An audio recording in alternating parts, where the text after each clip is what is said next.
पिछले लेक्चर में हमने पढ़ा था कि पिछले लेक्चर में हमने पढ़ा था मैटर के बारे में।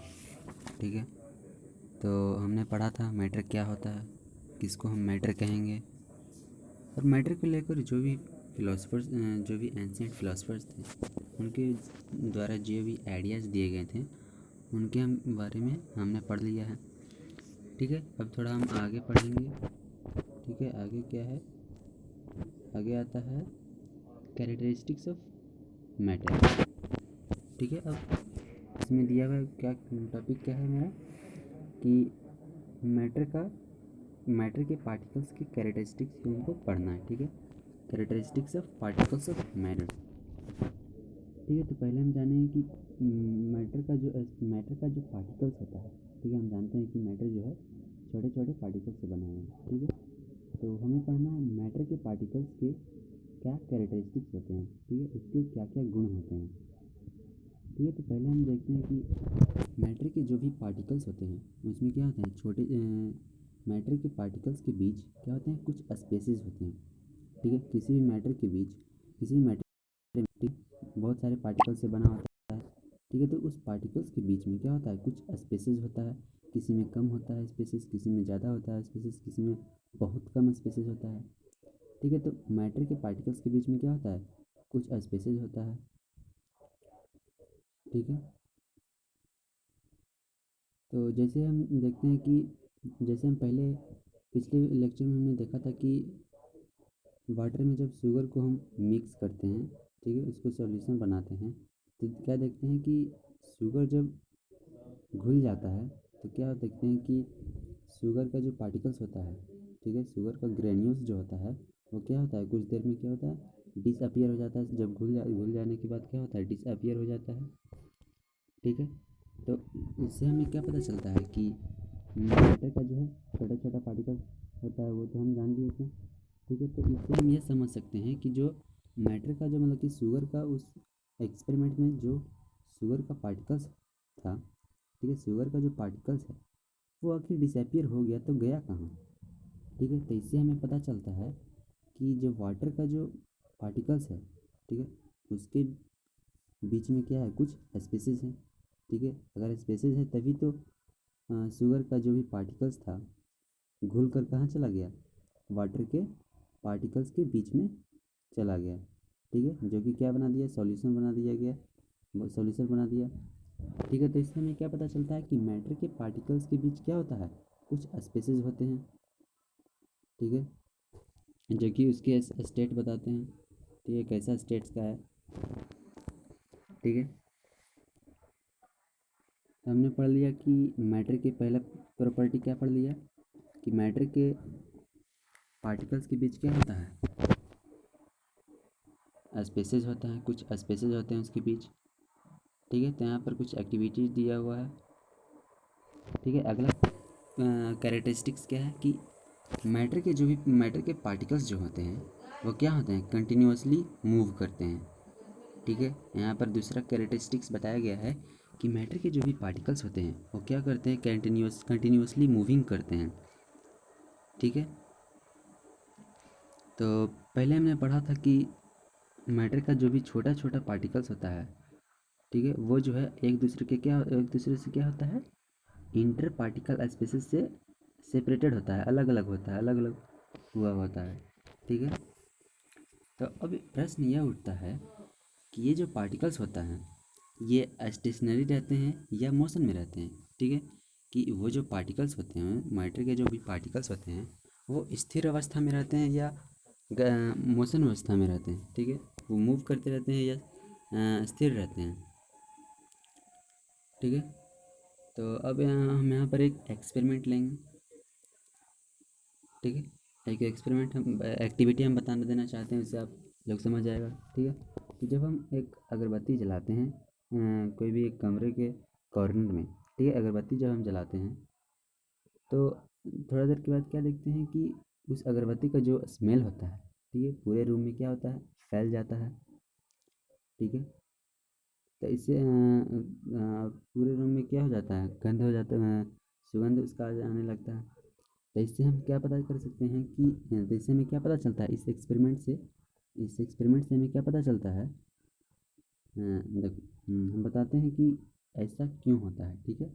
ये भी जो है क्या किस चीज़ से रिलेटेड है, मैटर से ही रिलेटेड है, ठीक है, मैटर के पार्टिकल से ही रिलेटेड है, ठीक है। ऐसा इसलिए होता है कि जो भी अगरबत्ती का जो भी स्मेली केमिकल्स उसमें जो होता है अगरबत्ती में, स्मेली केमिकल्स होता है उसमें, कुछ गंध होता है, केमिकल्स होता है, ठीक है। तो उसका जो पार्टिकल्स होता है, ठीक है, जब बर्न करने लगता है तो क्या होता है, सेपरेट होने लगता है, ठीक है। तो जो उसका स्मेली केमिकल्स का जो पार्टिकल्स होता है अगरबत्ती का, क्या होता है, सेपरेट होने लगता है, ठीक है। तो जब सेपरेट होता है तो वो क्या करता है, पूरे रूम के पूरे रूम में क्या होता है, क्विकली तेज़ी से सभी दिशाओं में क्या होता है, मूव करने लगता है, ठीक है। तो यही इन्हीं सभी पार्टिकल्स का केमिकल, स्मेली केमिकल पार्टिकल्स का जो क्या होता है, इंटरमिक्स कर जाता है, ठीक है।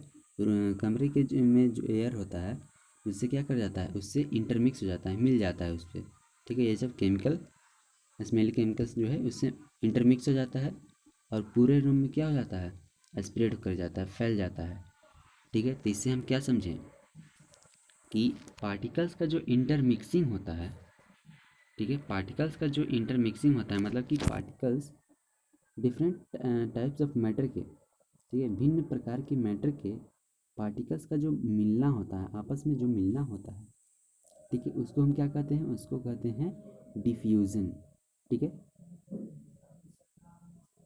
अब हम डिफ्यूज़न को कैसे डिफाइन करेंगे कि द इंटरमिक्सिंग ऑफ पार्टिकल्स, ठीक है, the intermixing of particles of two different types of matter on their own, ठीक है। मतलब कि दो विभिन्न प्रकार के मैटर के जो पार्टिकल्स का जो अपना अपने तरीके से जो भी इंटरमिक्सिंग होता है, खुद से जो मिलता है, तो इसको उस प्रोसेस को क्या कहते हैं, इस प्रोसेस को कहते हैं डिफ्यूज़न, ठीक है। तो हमको इस अगर समझना अच्छे तरीके से डिफ्यूज़न प्रोसेस होता है कैसे है, ठीक है, तो हम एक एक्टिविटी एक एक्सपेरिमेंट और लेते हैं, ठीक है। तो हम जैसे ले लिए क्या, एक ब्राउन कलर का गैस ले लिए, ठीक है, जिसको ब्रोमीन गैस भी बोला जाता है, नाइट्रोजन डाइऑक्साइड, ठीक है। तो एक हम गैस जार ले लिए, ठीक है। तो गैस जार के हम बॉटम में, मतलब कि सबसे निचले गैस जार के सबसे नीचे में रख देंगे उस गैस को, ठीक है। और दूसरा गैस जार लेंगे जिसमें क्या भर देंगे, कलरलेस, मतलब कि एयर उसमें भर देंगे, ठीक है। और उसके देखो, पहले जार ले लेंगे, ठीक है, जार के बॉटम में क्या करेंगे, ब्राउन कलर का गैस भर देंगे, ठीक है, जार के बॉटम में, ठीक है। फिर एक दूसरा जार लेंगे, ठीक है, उसमें हम क्या करेंगे, कलरलेस एयर भर देंगे, जो एयर होता है नेचुरली एयर जो होता है, कलरलेस जो होता है उसे भर देंगे, ठीक है। तो जिसमें हम कलरलेस एयर जो भरे हैं, ठीक है, उस जार को क्या करेंगे, जिसमें हम ब्राउन कलर का गैस रखे थे जिस जार में, उसके ऊपर इन्वर्ट कर देंगे, इसको चढ़ा देंगे उस पर, ठीक है। और इसको और इस दोनों गैस को क्या कर देंगे, एक ग्लास कवर से उसको बीच से क्या कर देंगे, सेपरेट कर देंगे, ठीक है।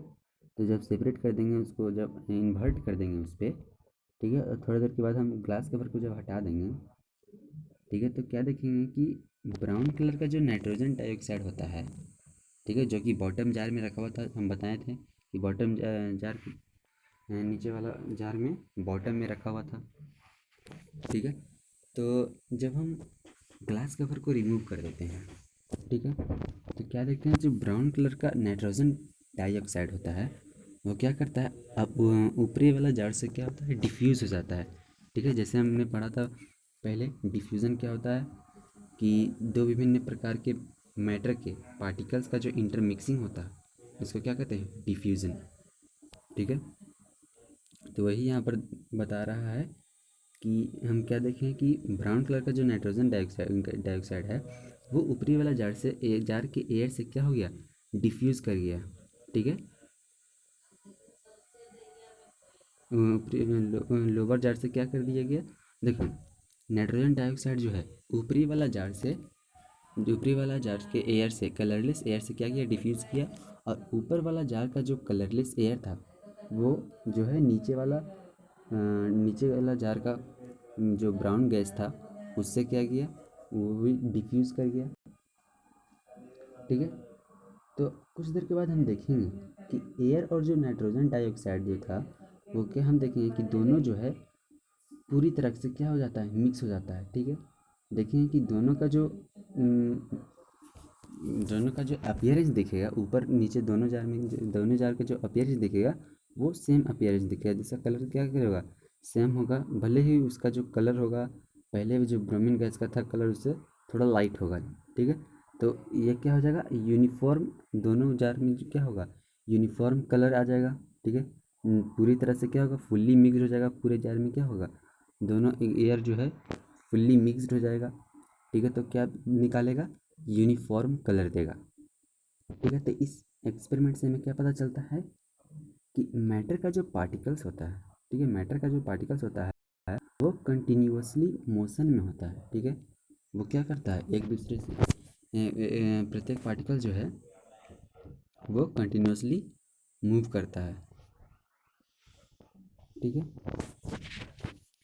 तो इस एक्टिविटी से हमने क्या पता किया कि हाँ, अब एक एक्टिविटी हम और लेते हैं, ठीक है। जितना ज़्यादा हम एक्टिविटी से इसको हम समझेंगे, जितना ज़्यादा हम एक्टिविटी से इसको हम जानेंगे उतना ज़्यादा हमें समझ में आएगा, ठीक है।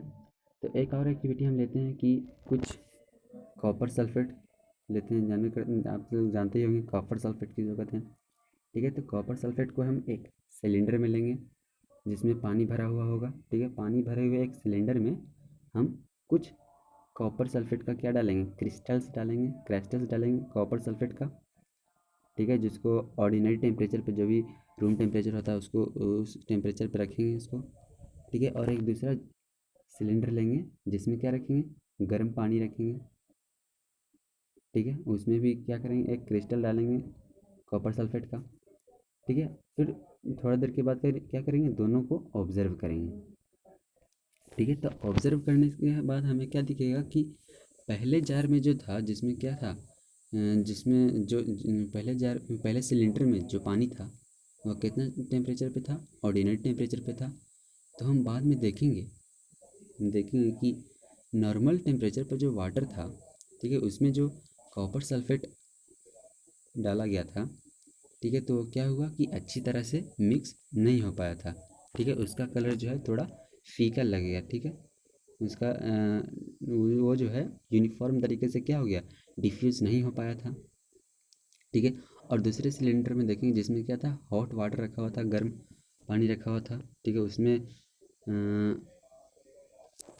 कॉपर सल्फेट का क्रिस्टल डाला गया था, ठीक है। तो उस सिलेंडर को हम देखेंगे कि क्या होगा कि उसका जो कलर होगा कैसा दिखेगा, वो डार्क कलर होगा, ठीक है। उसका जो कलर होगा कैसा होगा, वो डार्क कलर होगा, ठीक है। और देखेंगे कि जो भी उसमें कॉपर सल्फेट जो था वो पूरी तरह से क्या हो गया था, इंटरमिक्स हो गया था, डिफ्यूज़ हो गया था, यूनिफॉर्म तरीके से अपना कलर दिखा रहा था, ठीक है। तो हमने ऐसा ऑब्ज़र्व किया, ठीक है। तो मेरा इस एक्सपेरिमेंट को बताने का मतलब क्या था, ठीक है। इस एक्सपेरिमेंट से हमने क्या समझा, ये क्या डेमोन्स्ट्रेट करता है, ठीक है। तो इस एक्सपेरिमेंट से हमें यह पता चलता है कि जैसा जितना ही टेम्परेचर इंक्रीज़ करेगा, ठीक है, समझने की कोशिश करें कि इससे हमें क्या पता चला कि जितना टेम्परेचर इंक्रीज करेगा, ठीक है, जितना टेम्परेचर बढ़ेगा उतना जो है पार्टिकल्स का जो मोशन होगा, पार्टिकल्स के मोशन का जो रेट होगा, मतलब कि डिफ्यूज़न होने का जो रेट होगा क्या होगा, वो भी बढ़ेगा, ठीक है। मतलब कि इससे हमें क्या पता चलता है कि टेम्परेचर जो है रेट ऑफ डिफ्यूज़न से क्या है, प्रोपोर्शनल है। मतलब कि जैसे जितना टेम्परेचर इंक्रीज़ करेगा वाटर का, ठीक है, तो पार्टिकल्स का जो मोशन होगा उसका जो रेट होगा, मतलब पार्टिकल्स का जो मोशन होगा वो भी क्या होगा, इंक्रीज करेगा।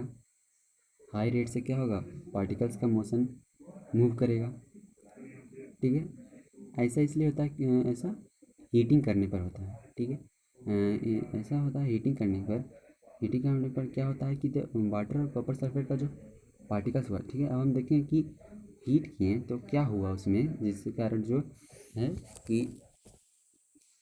ज़्यादा तेज़ी से क्या होगा, डिफ्यूज़न होगा, ठीक है। तो ज़्यादा जब हम हीट करते हैं, ठीक है, हीट करने से पर मतलब टेम्परेचर बढ़ाने पर, ठीक है, उसका टेम्परेचर बढ़ाने पर क्या देखे कि वाटर और कॉपर सल्फेट का जो वाटर और कॉपर सल्फेट जो था वो क्या कर लिया, एक काइनेटिक एनर्जी गेन किया। ठीक है, जब हम उसका टेम्परेचर बढ़ाएं, ठीक है, टेम्परेचर बढ़ाएं, ठीक ठीक है, तो वाटर और कॉपर सल्फेट का जो पार्टिकल्स था, ठीक है, वो क्या किया, काइनेटिक एनर्जी गेन किया। ठीक है, आप लोग जानते हैं काइनेटिक एनर्जी क्या होता है। ठीक है, तो काइनेटिक एनर्जी दोनों क्या है, दोनों का पार्टिकल्स जो है कॉपर सल्फेट का और वाटर का क्या किया, काइनेटिक एनर्जी गेन किया और क्या करने लगा, ज़्यादा से ज़्यादा तेज़ी से क्या करने लगा, मूव करने लगा। ठीक है, ज़्यादा काइनेटिक जितना काइनेटिक एनर्जी मिलेगा उसको वो उतना ही क्या करेगा, ज़्यादा तेज़ी से मूव करने लगेगा और इसलिए क्या होगा, तेज़ी से वो इंटरमिक्स होने लगेगा। इसलिए क्या हो गया कि हॉट वाटर में जो कॉपर सल्फेट क्रिस्टल जो रखा हुआ था वो क्या हो गया, बहुत ही अच्छे तरह से यूनिफॉर्मली डिफ्यूज़ हो गया। ठीक है, अब हम पढ़ते हैं द इम्पोर्टेंट कैरेक्टरिस्टिक्स। ठीक है, पार्टिकल्स ऑफ मैटर के कुछ इंपॉर्टेंट कैरेक्टरिस्टिक्स पर हम ध्यान देते हैं जो कि काइनेटिक थ्योरी ऑफ मैटर के से रिलेटेड होता है। ठीक है, पहला क्या है कि every matter is made up of particles. ठीक है, प्रत्येक मैटर जो है किस चीज़ से बना हुआ है, पार्टिकल्स से बना हुआ है।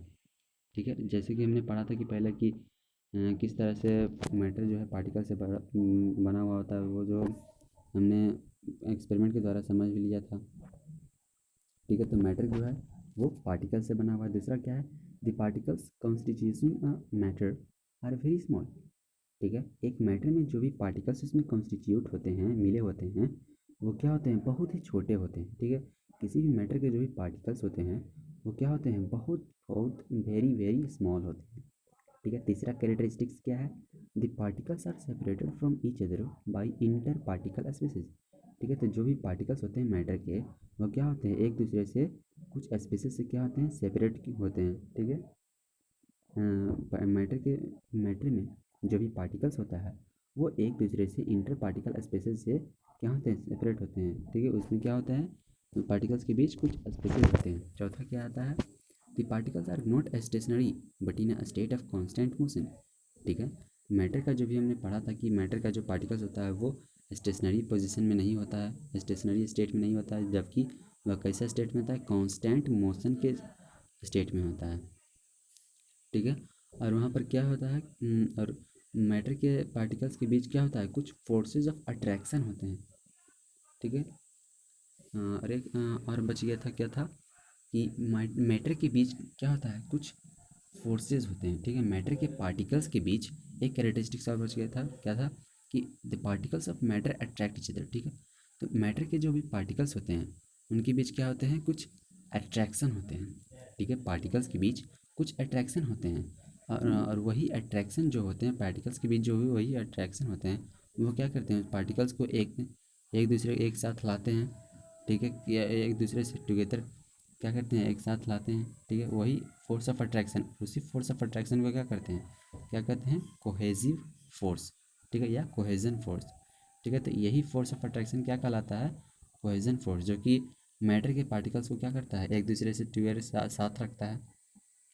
ठीक है, तो किसी भी मैटर का कोहेजिव फोर्स जो होगा वो किस पर डिपेंड करेगा, उस मैटर के पार्टिकल्स के नेचर में, मतलब कि मैटर का जो पार्टिकल्स है, ठीक है, उसका नेचर कैसा है उस पर डिपेंड करेगा कि उसका कोहेजिव फोर्स कैसा है। ठीक है, और उसके मैटर के पार्टिकल्स के बीच इंटर पार्टिकल स्पेसेस कैसा है। ठीक है, तो इससे हमें पता चलेगा कि उसमें कोहेजिव फोर्स कितना है।